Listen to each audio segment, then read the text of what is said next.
Good afternoon, or evening, excuse me. At 1845 hours, CHP was on scene, staged off-site to assist San Diego Police Department and Allied Agency Assist related to a possible peaceful protest that was going to be conducted at a park just east of this location.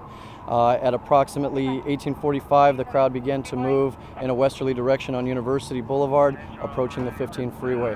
As the crowd began to demonstrate over the 15 on University overpass, the crowd then suddenly surged onto the southbound 15 on-ramp, at which time a unified command was established with San Diego PD and CHP to assist in maintaining order and preventing them from entering the freeway.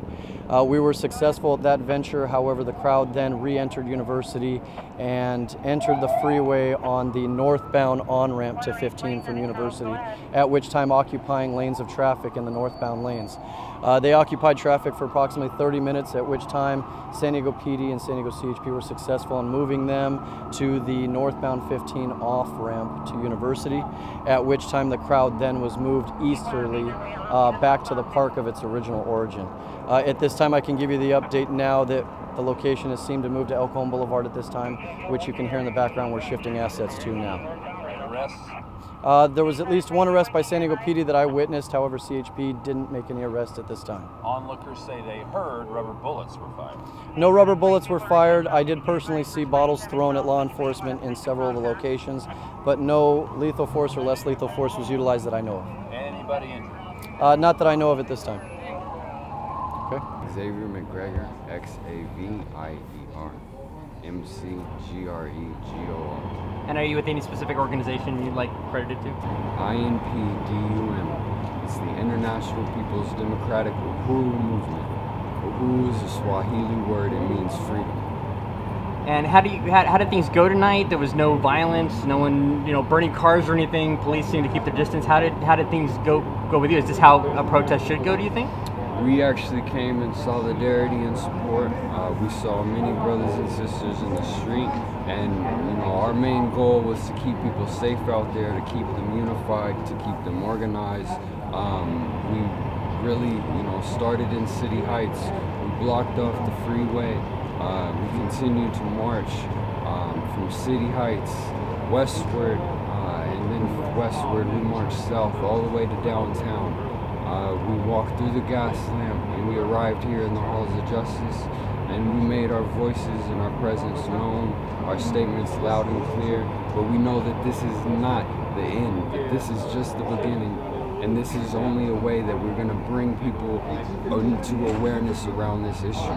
But our main call and the reason we're out here is to organize, to unify, to build independence amongst our communities, because we will no longer and never have gotten justice from this corrupt system that continues to brutalize and abuse our people. And by our people, I mean every single person behind me, every single person who showed up for this rally. This isn't a black and white issue. This is a human rights issue. And the whole world needs to address it, not just one community. So we thank everyone who came out in attendance for this rally and for this protest. But again, do not allow this to be the end all. This allowed us to express ourselves, let our voices be heard, but the real work starts from here. Do you think it helps your cause when everything goes peaceful and there's no people burning things? I mean, you don't want people in your group doing stuff like that. You want to be able to come out tomorrow and the police know, given the room, they did fine before. Do you think everything went good tonight? Nothing. Again, I did not organize this rally. Or just your opinion as being in it, do you think it went? Yes, we stepped in as leadership, and our main goal was to keep people safe. We realized that we were performing acts of civil disobedience. We knew that people's lives were, in harm's way, and so our main priority was to make sure people were safe, and that our message was gotten across. And we know for certain that we made our voices and our presence known. Were you on the freeway by any chance? I've actually walked down onto the freeway, again, to make sure people did not endanger themselves and keep themselves out of traffic. You guys good? Chuck Kaye, Kaye. I'm the captain of Central Division. And Captain, tell us, if you would, how everything went this evening. Well, tonight, as you know, we had two demonstrations, one up in the Mid-City area and one started down here in Central's area. Ultimately, a group from the Mid-City area did walk all the way down here to Central and landed at the Hall of Justice, where their demonstration just ended peacefully. All in all, compared to what you've seen in other cities, did this pretty much go, would you call it uneventful, or? I would call it extremely uneventful. It was a great opportunity for folks to celebrate their freedom of speech and to get out and let their voices be heard in a peaceful manner. Are you proud of the way the officers handled all this?